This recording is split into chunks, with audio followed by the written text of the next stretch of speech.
नमस्कार मित्रों।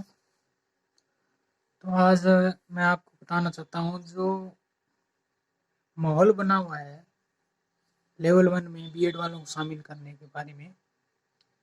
और ये बात जायज़ भी है क्योंकि जो हमारे मुख्यमंत्री शिक्षा मंत्री जी हैं गोविंद सिंह डोटासरा, उन्होंने ये कहा था कि बीएड वालों को लेवल 1 में शामिल करने का या के बारे में विचार किया जा रहा है। तो इसको लेकर जो एसटीसी वाले हैं या डीएलएड हैं, उन विद्यार्थियों के मन में एक विद्रोह की भावना जागृत हो गई है और वे एक बहुत बड़े आंदोलन की ओर बढ़ रहे हैं।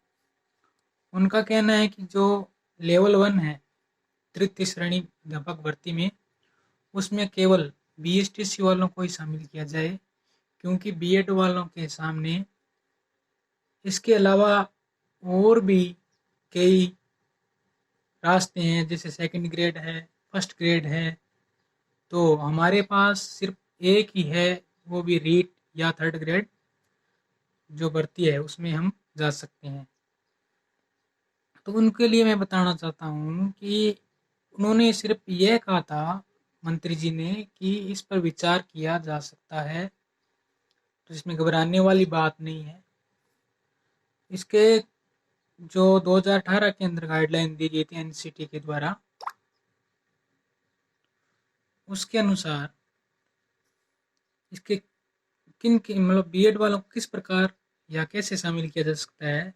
यदि उस राज्य में एसटीसी वाले पर्याप्त मात्रा में नहीं है तो बीएड वालों को शामिल किया जा सकता है। इसके अलावा राज्य सरकार है वो इस पर विचार कर सकती है कि बीएड वालों को शामिल करना है या नहीं। इसमें एक बात और भी कही गई है, जो 2010 से पहले उन्होंने बीएड किए उनको शामिल किया जा सकता है, बाद वालों को नहीं। अगर बीएड वालों को शामिल भी किया जाता है तो उनको 6 माह का ब्रिज कोर्स करना अनिवार्य है। तो जरा सी जायज सी बात है कि जो राजस्थान में है बीएसटीसी धारी जो है उनकी संख्या काफ़ी है, 3 लाख से भी ज़्यादा है। तो घबराने की जरूरत नहीं है, क्योंकि यहाँ पर पर्याप्त मात्रा में जो बीएसटीसी धारी है, योग्यताधारी है, वो बैठे हुए हैं। अगर उनकी संख्या कम होती है तो ही बीएड वालों को शामिल किया जा सकता है। तो मैं आप कुछ उदाहरण बता रहा हूँ कि किन किन जगहों पर बीएड वालों को शामिल किया गया है और कहाँ पर नहीं किया गया है। तो बीएड वालों को एक जगह ही सिर्फ जहाँ पर सीटेट यानी सेंट्रल लेवल पर ही शामिल किया गया है, केंद्रीय जो विद्यालय की जो भर्ती है उसमें शामिल किया गया है। बाकी असम के अंदर भर्ती आई थी उसके अंदर शामिल नहीं किया गया, उत्तराखंड के अंदर शामिल नहीं किया गया। फिलहाल जो पंजाब हरियाणा में जो भर्ती आई है उसमें भी फर्स्ट लेवल में बीएड वालों को शामिल नहीं किया गया है। और एक जो भर्ती चल रही है उत्तर प्रदेश के अंदर 69,000 की, तो उसमें बीएड वालों को फॉर्म भरवा लिया गया था। और जो कट ऑफ है वो बहुत ज़्यादा डाउन जाने के बाद तो सरकार विचार कर रही है कि जो फर्स्ट लेवल है उसके अंदर भी बीएड वालों को शामिल किया जाए, क्योंकि जो एसटीसी है, जेबीटी है या बीटीसी जो धारी है उनकी संख्या वहाँ पर पर्याप्त नहीं है, वो पर्याप्त मात्रा में पास या उत्तीर्ण नहीं हो पाए हैं।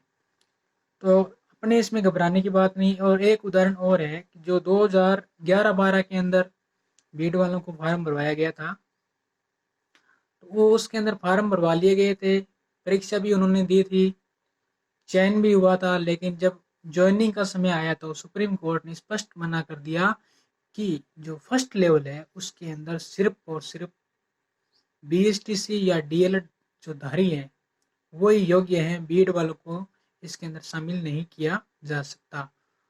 तो उसके बाद 2013 वाली, 2015 और 2017 वाली जो भर्तियां हैं उसके अंदर इनको शामिल नहीं किया गया। अब जो गाइडलाइन जारी की गई है उनके अनुसार मतलब जो राज्य सरकार है वो सिर्फ विचार कर सकती है कि उनको शामिल करना है या नहीं।